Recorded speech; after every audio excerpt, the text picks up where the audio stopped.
Atos dos Apóstolos, capítulo 19. Aconteceu que, estando Apolo em Corinto, Paulo, tendo passado pelas regiões mais altas, chegou a Éfeso e, achando ali alguns discípulos, perguntou-lhes: Recebestes porventura o Espírito Santo quando crestes? Ao que lhe responderam: Pelo contrário, nem mesmo ouvimos que existe o Espírito Santo. Então Paulo perguntou: Em que, pois, fostes batizados? Responderam: No batismo de João. Disse-lhes Paulo: João realizou o batismo de arrependimento, dizendo ao povo que cresce naquele que vinha depois dele, a saber, em Yeshua. Eles, tendo ouvido isto, foram batizados em o nome do Senhor Yeshua.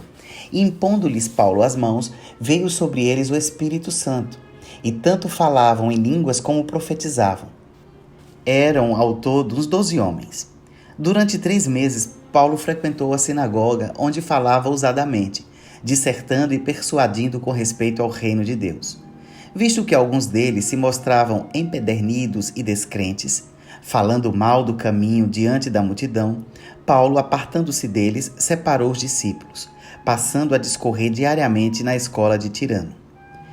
Durou isto por espaço de 2 anos, dando ensejo a que todos os habitantes da Ásia ouvissem a palavra do Senhor, tanto judeus como gregos.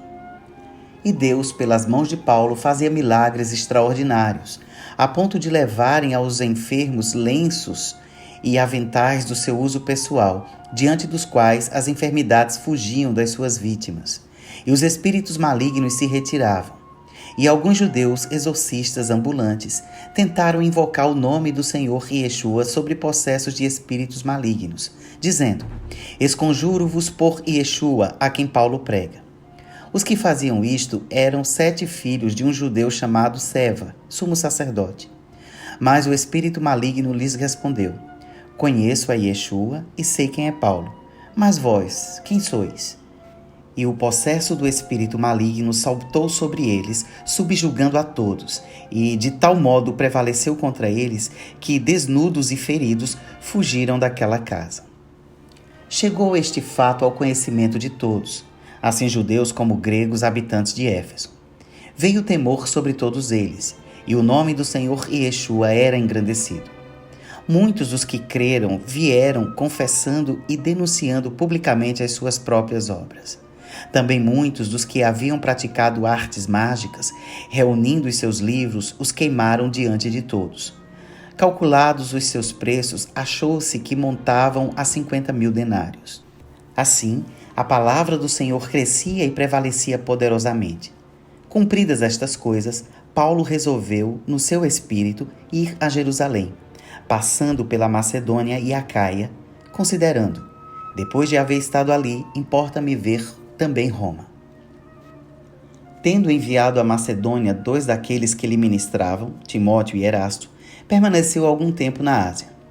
Por esse tempo, houve um grande alvoroço acerca do caminho, pois um ourives, chamado Demétrio, que fazia de prata nichos de Diana e que dava muito lucro aos artífices, convocando-os juntamente com outros da mesma profissão, disse-lhes: Senhores, sabeis que deste ofício vem a nossa prosperidade, e estáis vendo e ouvindo que não só em Éfeso, mas em quase toda a Ásia, este Paulo tem persuadido e desencaminhado muita gente, afirmando não serem deuses os que são feitos por mãos humanas.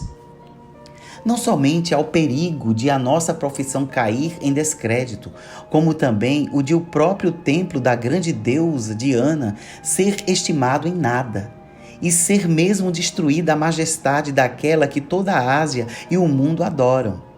Ouvindo isto, encheram-se de furor e clamavam: Grande é a Diana dos Efésios!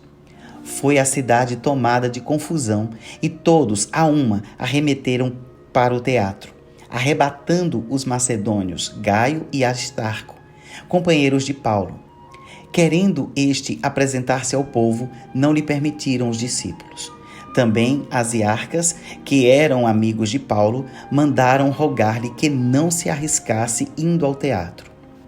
Uns, pois, gritavam de uma forma, outros de outra, porque a assembleia caíra em confusão. E, na sua maior parte, nem sabiam por que motivo estavam reunidos.